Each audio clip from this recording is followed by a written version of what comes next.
বিধায়কের কর্ণধার প্রতীক জয়ন্তের বাড়িতে ইডি হানার প্রতিবাদে পথে নামলেন বানারহাট ও ধূপগুড়ি ব্লকের তৃণমূল কংগ্রেসের সমর্থকরা।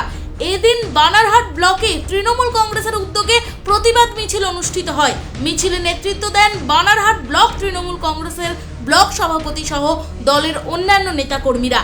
একই সঙ্গে ধূপগুড়ি ব্লকেও প্রতিবাদ কর্মসূচি পালন করা হয়। সেখানে ধূপগুড়ির বিধায়ক নির্মল চন্দ্র রায় নিজে পথে নেমে ইডি অভিযানের বিরুদ্ধে সোচ্চার হন। এই প্রতিবাদ মিছিলে শতাধিক তৃণমূল সমর্থক ও কর্মী অংশগ্রহণ করেন।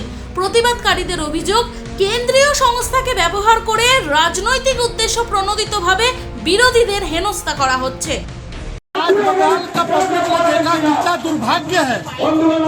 तो एक पार्टी का जिसका टैक्स दिया जाता है और हम लोग आईपैक से टीएमसी का जो स्ट्रेटेजी निर्भर करता है, उसके वहाँ पे अमित शाह उसका टीम ईडी को लिए रेड करवाया। इतना बड़ा दुर्भाग्य भारतवर्ष में किसी राज्य में नहीं हुआ था। उनको 26 का वोट जीतना है और उनके वॉशिंग मशीन में जो धो जाता है वो स्वच्छ हो जाता है। आज जाके देखिए अजीत पवार वो अच्छे आदमी है, हमारे बंगाल में विरोधी दल नेता अच्छे आदमी है।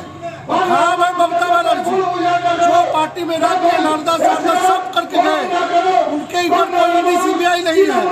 और जब 26 का वोट आ रहा है, 26 का वोट के जीतने के लिए इस तरह का जघन्य काम कर रहा है, हम लोग प्रतिवाद करते हैं।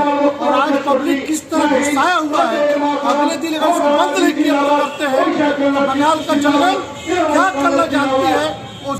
Bureau report, voice 365 Bangla.